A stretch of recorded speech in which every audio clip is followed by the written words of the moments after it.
Sir political comments నేను అస్సలు చేయను, ఇంకోసారి రాజకీయాల జోలికి రాను అని చెప్పేసి శ్రీరెడ్డి గారు క్షమాపణలు చెప్తూ ఒక వీడియో రిలీజ్ చేశారు కొంతకాలం క్రితం. ఆ వీడియో కూడా వైరల్ అవ్వడం మనం చూసాం సార్.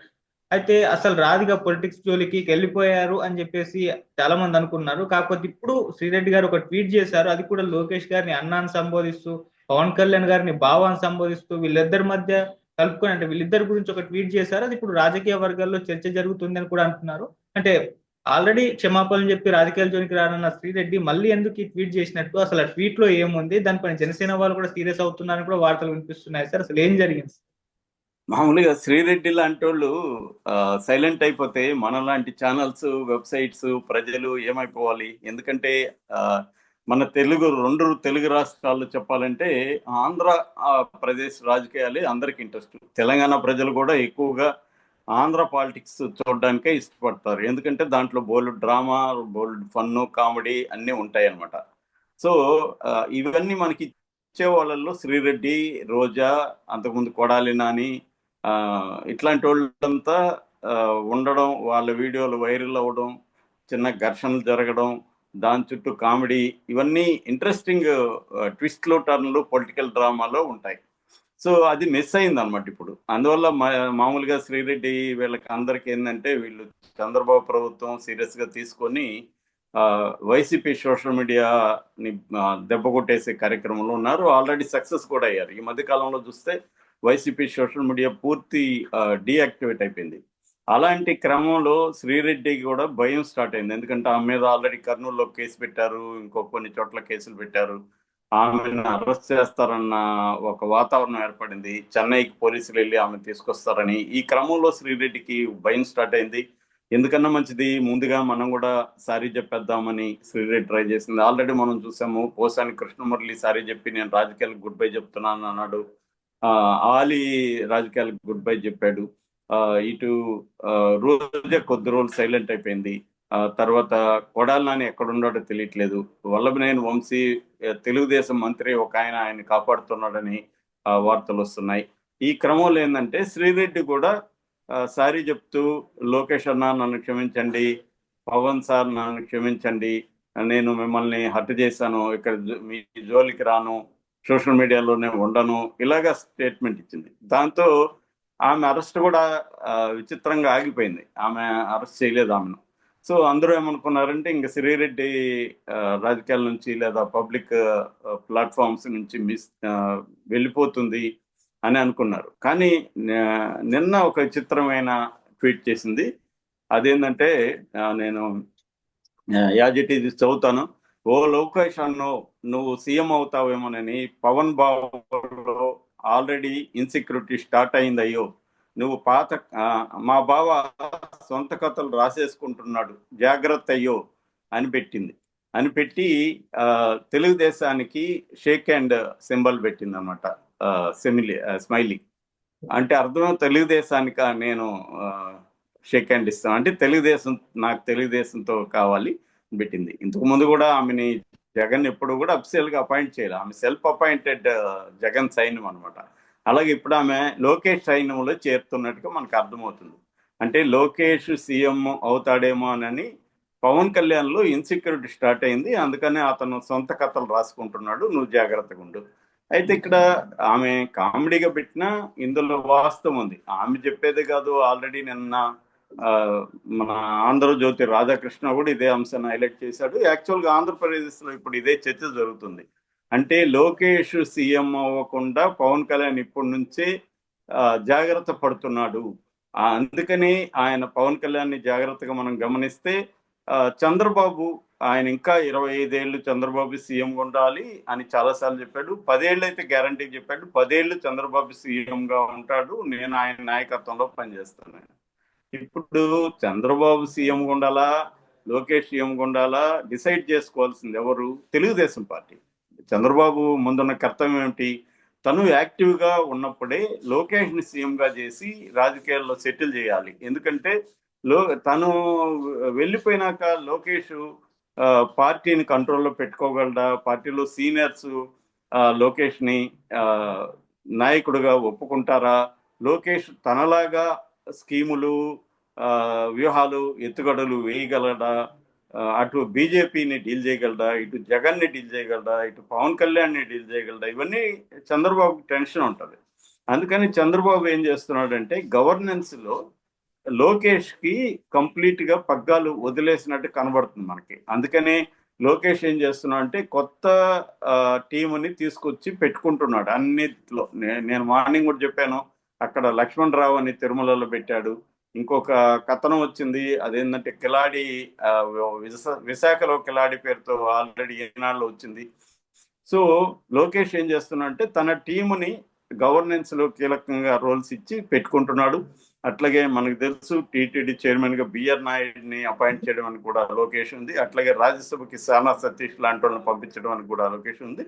మనకు వస్తున్న ఇన్ఫర్మేషన్ కూడా ఏంటంటే ఈ గవర్నెన్స్ లో, కూటమి గవర్నెన్స్ లో కీ రోల్ లోకేష్ ప్లే చేస్తున్నాడు. అంటే తన నాయకత్వ దీన్ని డెవలప్ చేసుకోవడం, తన టీంని ప్రత్యేకంగా తన లాయల్ గా ఉండి ఎఫిషియెంట్ గా ఉన్న వివిధ పర్సన్స్ ని తన టీంలో పెట్టుకోవడం, అట్లాగే ఢిల్లీ స్థాయిలో ఒక నెట్వర్క్ ని ఫామ్ చేసుకోవడం, అది లీగల్ నెట్వర్క్. కానీ ఎందుకంటే చంద్రబాబు అరెస్ట్ అయ్యి జైల్లో ఉన్నప్పుడు కూడా లోకేష్ దాదాపు 1 month ఢిల్లీలో ఉన్నాడు. ఆ టైంలో అతను కంప్లీట్ గా లీగల్ సిస్టమ్ ని అర్థం చేసుకోవడం, పెద్ద స్థాయి లీగల్ గా ఇన్ఫ్లుయెన్స్ చేయగలిగి జ్యుడిషియరీలో ఎవరెవరికి రోల్స్ ప్లే చేస్తుంటారో వాళ్ళందరితో ర్యాపో పెంచుకోవడం, ఇవన్నీ చేశాడు అనమాట. అందుకనే ఆ మధ్య కూడా లోకేష్ 4 సార్లు విదేశీ యాత్రలు చేస్తే 2 సార్లు మాత్రమే అఫ్సెల్కి వెళ్ళాడు, మిగతా 2 సార్లు ఎక్కడికి వెళ్ళాడు ఏందని వార్తలు కూడా వచ్చాయి. అంటే ఇంటర్నేషనల్ గా ఫండింగ్ ని చూసుకోవడం, ఇక్కడ నేషనల్ గా నెట్వర్క్ ని పెంచుకోవడం, ఇక్కడ పొలిటికల్ గా తన రోల్ ని పెంచుకుంటా రావడం. ఇది లోకేష్ ఒక సిస్టమేటిక్ గా, లోకేష్ ఆర్గనైజ్డ్ గా సిస్టమేటిక్ వెళ్తున్నాడు. ఇది పవన్ కళ్యాణ్కి ఇబ్బంది. ఎప్పుడైనా కూడా ఒక ప్రభుత్వంలో డెసిషన్స్, నిర్ణయాలు ఎవరు తీసుకుంటున్నారు అనే దాన్ని బట్టి వాళ్ళ రోల్ అసెప్ట్ అవుతుంది.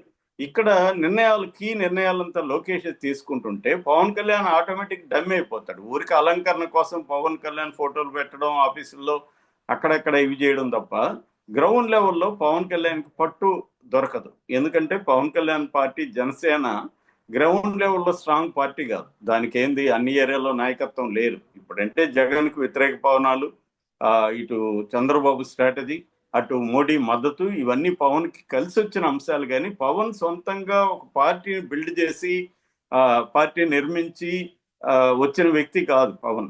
ఆయనకి కొంత కరిష్మా ఉంది, ఒక సామాజిక వర్గ సపోర్ట్ ఉంది. కానీ చంద్రబాబు స్థాయి వ్యూహకర్త ముందు అవన్నీ ఆగవు. ఒక్కోసారి ఏంటంటే దెబ్బతవుతుంది. పైగా అక్కడ అటుపక్క జగన్ కాచుకొని ఉన్నాడు.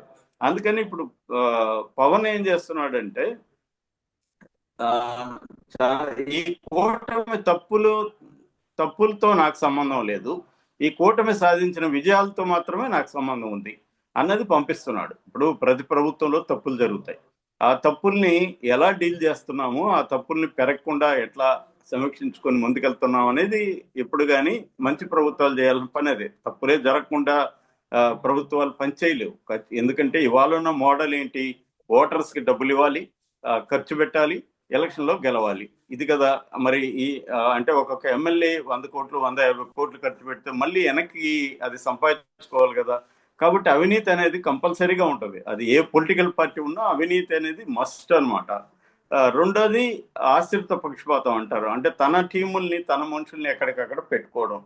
సో ఇటువంటి జరుగుతాయి. ఈ క్రమంలో ప్రజలకి అన్యాయం జరుగుతాయి, ప్రజలకి చెడు జరిగే విధంగా నిర్ణయాలు ఉంటాయి. ఇవన్నీ జరుగుతున్నప్పుడు కొన్ని ప్రాబ్లమ్స్ వస్తాయి. ఆ ప్రాబ్లమ్స్ కి నాకు సంబంధం లేదని పవన్ కళ్యాణ్ ప్రతిసారి డిక్లేర్ చేసేస్తున్నాడు.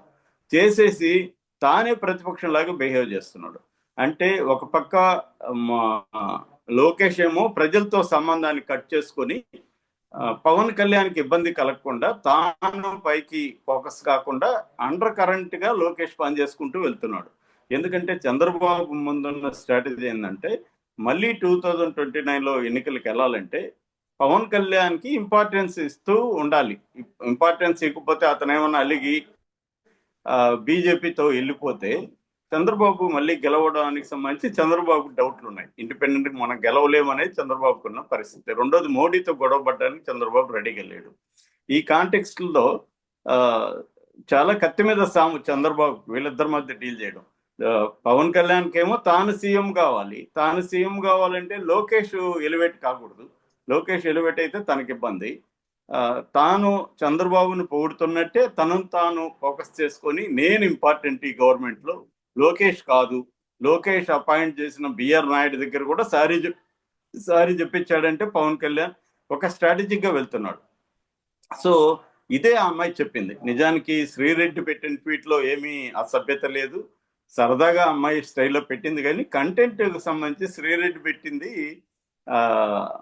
ఆమె ఏదో సొంతంగా కనిపెట్టింది కాదు. ఇవాళ ఆంధ్రజ్యోతి ఈనాడే ఓపెన్ గా రాస్తున్నారు.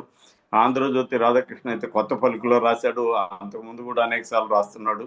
తెలుగుదేశం కేడర్ అంతా కూడా ఇదే ఫీల్ అవుతుంది. పవన్ కళ్యాణ్ మీరు వదిలేస్తూ ఉంటే అతను ఎలివేట్ అవుతూ వెళ్తాడు, లోకేష్ సైలెంట్ గా ఉంటే, గవర్నెన్స్ లో ఉంటే సరిపోదు, పబ్లిక్ లో కూడా లోకేష్ ఎలివేట్ కావాలి అన్న డిమాండ్ తెలుగుదేశం కేడర్లోనే వస్తుంది. దాన్ని ఆమె తెలివిగా వాడుకునింది. ఆమె ఇప్పుడు ఏంటంటే ఆమె ఎక్కడ జగన్ కి యాంటీగా లేదు, తెలివిగా లోకేష్ కి పవన్ కళ్యాణ్ గొడవలు పెడుతుందా అన్న రూట్ లో ఆమె వెళ్ళింది.